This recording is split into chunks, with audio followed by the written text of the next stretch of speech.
يا مصطفى ارسل بروز السلام عليك والسلام عليك مرحبا طبايا مزقنا يبرا السلام عليك والسلام عليك تسبيح dillerine billahi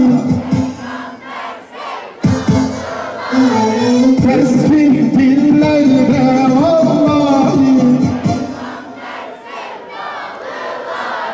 Allahu Ekber, Allahu Ekber, Allahu Ekber Muhammed bir sesle Allahu Ekber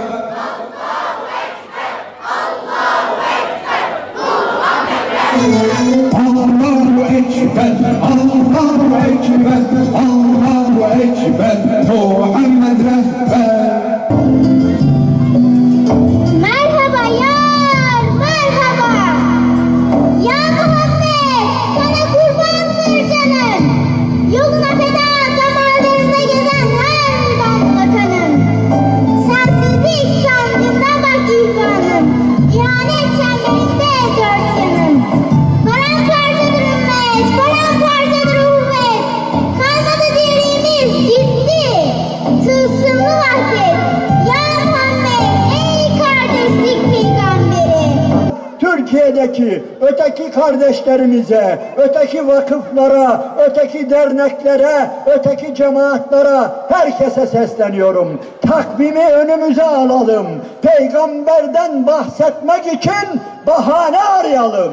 Çünkü batıl dinin adamları, ideolojilerin adamları kendi davalarını dışarıya, meydanlara, her yere nakşetmek için seferberlik yapıyorlar. Bizim görevimiz de budur. Artık takvime bakalım. Bedir diyelim, Uhud diyelim, Hendek diyelim, Hicret diyelim, Mekke'nin fethi diyelim. Hepsini tespit edelim ve her tarihte dışarılara çıkalım. Allah'ın Resulünü, Allah'ın dinini meydanlara haykıralım. Allah'ın Resulü bizim örneğimizdir. Ama unutmayın, sadece hacennelerimizin, dedelerimizin eli yüzü nurlu evdeki cami köşelerindeki bir takım ihtiyarların örneği değildir.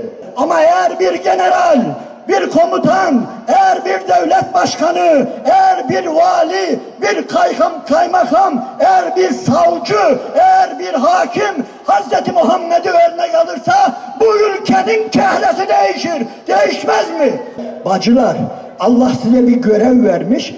Bunu yürütüyorsunuz. Farkında olarak veya olmayarak devam edin. Nedir biliyor musunuz? Peygamber aleyhissalatü vesselam buyuruyor ki hayrukum İzaruhu zükirallah. Sizin en hayırlınız görüldüğü zaman Allah hatırlanan.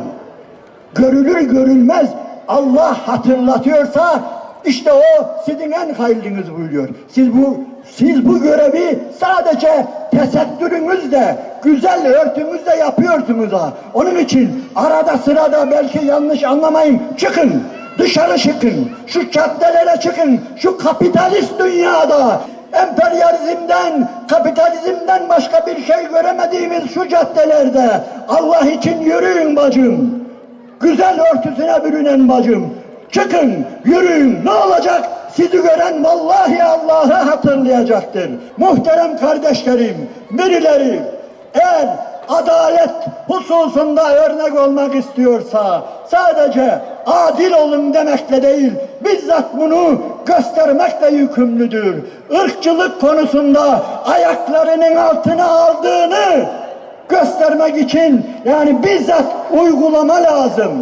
Bu ümmetin en büyük helak sebebi, bugün başındaki en büyük bela, söyleyin, Arapçılık, Türkçülük, Kürtçülük, ırkçılık değil de ya nedir? Nedir bu üzerimize gelen bombalar falan? İlk sebebi bu değil midir? Onun için muhterem kardeşlerim, sadece alt kesimlerdeki gariban insanların peygambere benzemesi değil önemli olan yetkililerin, güç sahiplerinin, para sahiplerinin, kuvvet sahiplerinin Bu ümmetin önünde sözü geçenlerin Hazreti Peygamberi kendisine her konuda örnek almaları nedir? Şarttır. Bunun için biz de aşağıdan dürtüklemeliyiz onları, itelemeliyiz onları. Allah'tan kork. Eğer o peygamberin ümmetiysen ona benze demeliyiz ki bu iş hallolsun. Sultanım bahçemde bize de bir gül ver. Sultanım bahçemde bize de bir gül ver. Kokusu sen koksun burnumdan gitmesin. Kokusu sen koksun burnumdan gitmesin. Halimiz ne olama şeyde, cümle alem düşer derde.